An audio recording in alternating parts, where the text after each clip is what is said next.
Llevamos ya unos cuantos días hablando de la Dana, primero de las consecuencias sobre el terreno, después de las consecuencias políticas, de la Dana política, de toda la confrontación que se está originando sobre las responsabilidades de lo que ocurrió en Valencia, pero está luego el lado más humano. ¿Cómo se afronta una pérdida tan inesperada? Una persona que baja al garaje porque quiere salvar su coche y se queda en el garaje. ¿Cómo afronta la gente que se queda aquí una pérdida de ese tipo? El duelo. Vamos a hablar de ello con César Cid. ¿Qué tal, César? Bienvenido. ¿Qué tal, Javier? ¿Cómo estás? Bien, Gracias. este es el lado al final más importante. Es el lado humano de una tragedia de este tipo. El hilo de la vida se corta tomando una decisión en principio tan banal como decir me voy al garaje a salvar el coche y te quedas allí. Es fuerte, ¿eh? La gente que se queda aquí, ¿cómo afronta eso? La gente que se queda aquí... Es decir, un padre, una madre, sí. un novio, una novia... La capacidad de afrontamiento de un duelo siempre va a ser algo que va a depender de muchas variables. Pero sí es cierto que hay una gran diferencia en esto porque hablamos de duelo en catástrofes.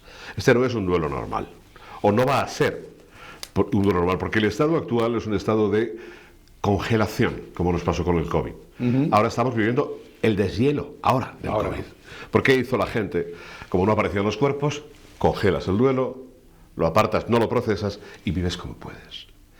A partir de ese momento ya entendamos que el duelo ya no es un duelo normal, que dura 12, 15 meses a partir del cumplimiento del año de cumpleaños, navidades, fechas significativas, el duelo ya empieza a dejar de doler, ¿vale? Queda un recuerdo sano, pero en el caso de este tipo de catástrofes, lo vas a entender muy rápidamente. Es un duelo diferente, ¿no? Claro, verás por qué. Porque en todo duelo hay un carácter adaptativo. Es decir, ¿cuántas veces hemos escuchado, muere fulanito? Si yo hubiera. Hay un dolor que tiene que ver con la culpa, ¿no? Correcto. Como dice, si no lo hubiera dejado, si lo hubiera dicho, sí. Esto Bowlby, que es el mayor experto que hubo, lo llama, pues eso, un dolor evolutivo que va a transformarse, que es adaptativo, va a desaparecer. Pero cuando hay una catástrofe, la persona no está capacitada para un shock de esas características y no se adapta automáticamente. No tiene recursos para adaptarse. Entonces, ¿qué va a pasar? Pues que lo tienes que recoger, pues que tienes que acompañarlo, tienes que contener ese dolor, tienes que permitir que fluya y que desahogue, que drene, que suelte, que eso es lo que están haciendo ahora la gente de ayuda y los psicólogos que están en el sitio. Poco más, no se puede hacer nada más, porque el duelo no ha empezado, y termino, Javier, el duelo empieza cuando tú has recogido ese cuerpo que no has encontrado y has ritualizado la despedida. Es decir, el duelo es un proceso natural en el que tenemos un trabajo que hacer. Es un empeño, es una labor existencial y humana. En el momento que hemos ritualizado, hemos dicho adiós, ahí empieza el duelo. Bien, César, has hablado de los psicólogos.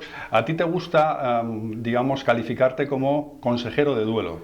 Sí, porque... Y es a lo que te dedicas, entre otras cosas. Realmente es así. Yo llevo 20 años llevando atención espiritual en paliativos. Yo tengo mi formación en paliativos. Aparte de todo, soy diácono ordenado, soy teólogo, pero... Realmente mi formación en todo esto es una formación en counseling. El counseling todavía es un gran desconocido, ¿no? Porque el coaching se quedó para entrenamiento y nosotros quedamos como consejeros.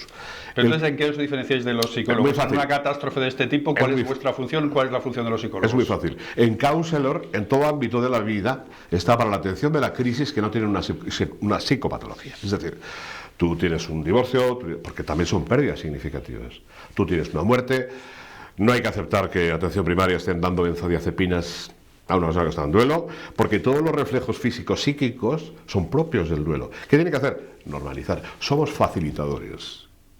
No realizamos terapia, porque en la terapia del duelo ha de iniciarse a partir del comienzo del duelo, y aquí vemos que el duelo no ha comenzado ni va a comenzar de momento hasta que no esté resuelto todo lo previo, ¿no? ¿Qué hacer? Somos grandes acompañantes, expertos en escucha activa. La escucha activa es un verdadero regalo. Porque, Javier, en la propia escucha, la persona que demanda, si la escucha está bien hecha, con preguntas breves, abiertas, muy concretas, que son las habilidades que aprendemos, la propia persona puede escuchar la respuesta a su propia demanda. ¿Por qué? Porque nunca había tenido un espacio donde se le permitiera ser escuchado y donde él mismo se escuchase. Claro, pero cuando te encuentras a una persona que de repente está en medio de una catástrofe, que ha perdido su casa, que ha perdido su coche, pero claro, que lo peor de todo, muy por encima de todo eso, es que ha perdido a un ser muy querido. Ya digo, al padre, a la madre, al hermano, a la hermana, al novio, a la pareja. Esto, incluso que no sabe ni siquiera dónde está el cuerpo, en caso de que no haya aparecido todavía. Eso es una catástrofe. Absolutamente. Y lo que hay que decir es estoy tremendamente confuso.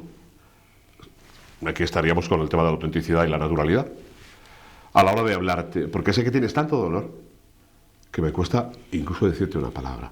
Ahora bien, esa sería la clave, ¿no? claro, ahora bien, ¿y qué puedo hacer por ti? Y en ese diálogo abierto, la persona va a vaciarse, va a romper generalmente ese tapón, que es un poco lo que hacemos en la escucha en hospitales, cuando es una escucha laica, que no tiene una intencionalidad espiritual, ¿vale? La persona, como dicen los psicólogos, que a partir de la psicología humanista plantean estas terapias, es decir, es muy importante mirar a la persona a los ojos y no tratarle desde la altura de un médico o de un profesional que está por encima de lo demás. La terapia humanista nace de la necesidad de hablar a la persona a los ojos, en un lenguaje claro, con tolerancia y con algún gesto más humano, que puede ser el tacto si lo acepta, o alguna otra cosa más, ¿no? Es importante acariciar. Muy ¿no? importante, Tocar, cuando ¿no? la persona lo acepta. O sea, hay que olvidarse de dar grandes peroratas, grandes sermones. Aquí no hay Eso es perorata que valga. contraproducente, ¿no? Aquí no hay perorata que valga. Y cuidado, a ver cómo hablamos. Cuidado con los topicazos. Tienes otro hijo, la vida sigue, tienes que vivir. No, por favor, eso hace más daño que ayuda. No digamos nada. Te callas. Estoy aquí para estar contigo. No te voy a devolver a tu hijo, pero te puedo asegurar que entre tú y yo vamos a conseguir que todo lo que has vivido con el que está en tu corazón te ayude un poquito a dar pasos lentos. Vale. César, vamos a ir terminando con el tema de los duelos. Me gustaría ponerte también en otra situación que nos está pasando un poco desapercibida, y es la gente, las personas, los hombres y las mujeres que viven este tipo de situaciones en soledad. Es decir, que viven solos y que tienen que afrontar todo esto en la soledad de su domicilio. ¿Qué se puede hacer por ellos? Esas personas están funcionalmente deprimidas, Javier. Porque además de su edad, que suelen ser mayores, o limitación física, además de su hiperdependencia, se encuentran con que ha surgido una catástrofe a su alrededor, de las que no participan, que siempre gusta, en las que no tienen conocimiento de todo y de las que se les ha aislado naturalmente. Esa soledad está arrumbrada, está alimentada, está aumentada por una circunstancia que hace que la persona esté más triste todavía. Y hay un tremendo riesgo de depresión, porque es de alguna manera esa cueva donde uno se mete cuando ha existido y cuando ve que no tiene salidas, ¿no? ¿Qué hay que hacer? Yo pertenezco a un grupo que se llama Grupo STAR, que es un acrónimo, hay gente de América, de México, de Argentina, de Uruguay, que son voluntarios, gente que no cobra absolutamente nada, pero están entrenados en cómo hablar a las personas. Y trabajamos con la gente en soledad, y llamamos a la gente que está sola, y hacemos un vínculo. Escuchamos lo que tiene que decir. A veces simplemente hoy he sido capaz de volver a coser porque la artrosis me ha bajado, me ha disminuido el dolor. O sencillamente no soy capaz de cocinar porque no puedo. Bueno, pues vamos a ver si estamos en la misma ciudad que hay alguien, podemos acercarnos un día y te echamos una mano, ¿no? Pero sobre todo, la persona que está sola, cuando recibe una llamada de teléfono de alguien a quien conoce, con la que hay un mini vínculo y en quien confía, es un regalo. Eso lo estamos haciendo como sociedad. Bien. Como sociedad.